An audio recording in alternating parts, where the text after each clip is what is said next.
Fellow Toastmasters, a few months ago, Genesis, who just came back in the room, joined our Toastmasters Club as a brand new member back in November. And our VP of Education, Dave, needed to pair her up with a mentor. So we asked, what are you looking for? And she said, well, I'm already a pretty confident speaker. What I'm really here to do is to build up myself as a professional motivational speaker. I've already had one gig speaking to a bunch of high school students and went really well, and I want to build that into my own business. Dave said, okay. And, so what kind of person are you looking for? She said, well, really, if you have any professional speakers or anyone who speaks motivationally for a living, that would be great.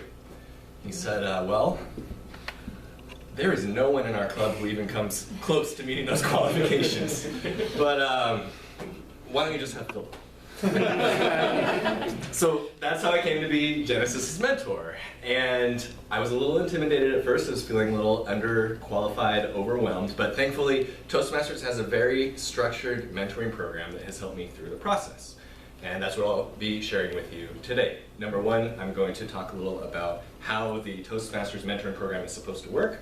I will share with you, number two, some of the resources that are available to help you as a mentor. And then finally, I'll talk a little about my experience the past few months mentoring Genesis. And I'm curious, who in the room is already serving as a mentor for someone else in Toastmasters?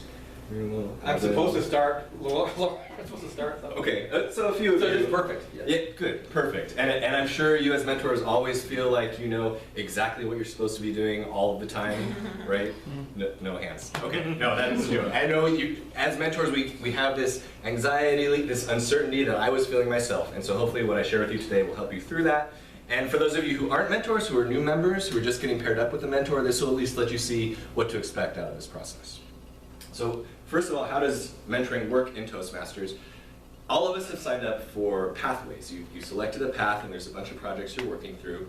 And no matter which specific path you chose, the structure is the same for all of us. They're broken up into 5 different levels.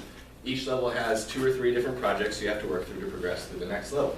And what you are all going to see is when you get to the end of level 2, the final project is called Introduction to Mentoring.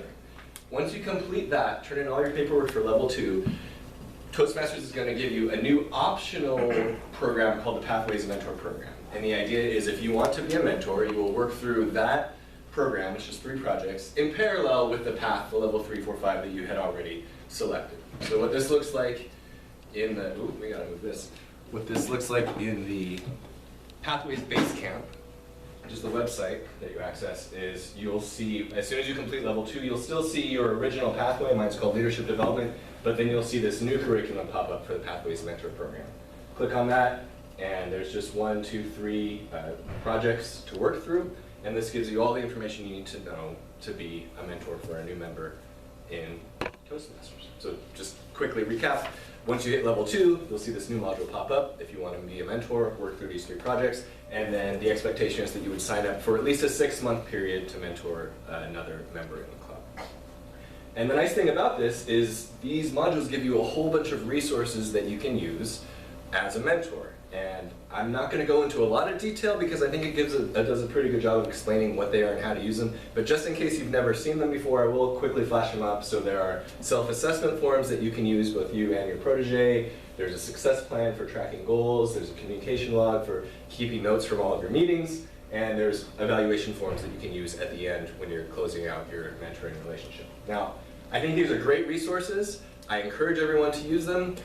I personally cannot vouch for them because I actually haven't been using them. And the reason is because we as a club actually have created our own set of resources a few years ago before Pathways even kicked off that were kind of homegrown, but we looked at where the places where people are struggling, what are the things that are confusing, and we put together some of our own documents to help mentors through this process. So I do want to show you and talk a little about those. Now you won't find these in Pathways. You have to go to our club website, just log in as a member, and then click the link down here for member downloads. It'll take you to this page, open the mentoring folder, pretty self-explanatory. And there are 4 files there, and there are really 3 of these that are critical to anyone who has been assigned to be a mentor in the club.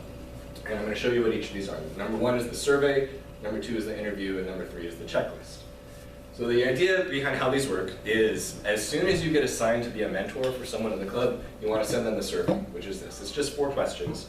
And this will basically let you know why this person joined Toastmasters. What is it? What's the number 1 thing that they're looking to get out of it?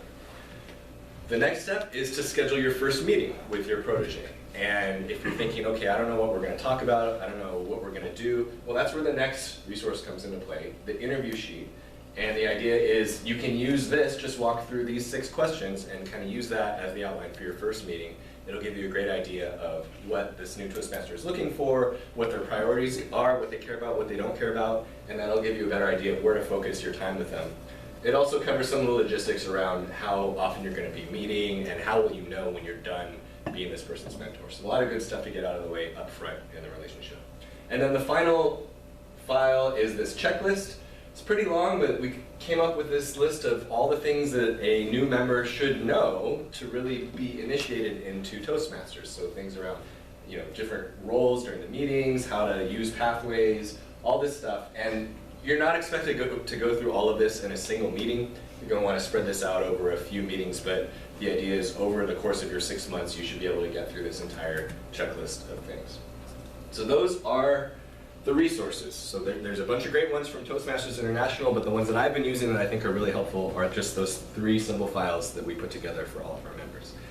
Like I said, I would talk a little about how it's been going. My mentoring with Genesis has been going for the last 3 months, and even though I was a little intimidated at first, it's been going pretty well. I may not know how to jumpstart her business as a professional speaker, but I do know how to help her be a Toastmaster and how to be a better speaker. And so we've discovered little things, how to get to Pathways and download the evaluation sheet so she can bring that to every meeting. Or there are things about her speaking style. Today, she's only comfortable getting up here if she has note cards in her hand. So we're trying to figure out a way to wean her off of that habit. And even just every speech that she's written, we've been able to meet beforehand, go through the outline, give her just my own personal opinion about, oh, this statistic is a little unclear, could you cite the source for that? Or this story that you're telling is really great, I think that's going to be a great hook for the audience, can you build on that? And I think in a little way, my own little ways, I've been able to help her along. And I know that someday, when she's a premier motivational speaker from Northern California and I see her on YouTube, I'm going to be able to say, I made her what she is today. It'll be all right. No, I'll at least be able to say I was able to help her in some small way along her journey. And really, I think that's all that's expected of you, and that's enough to make a difference.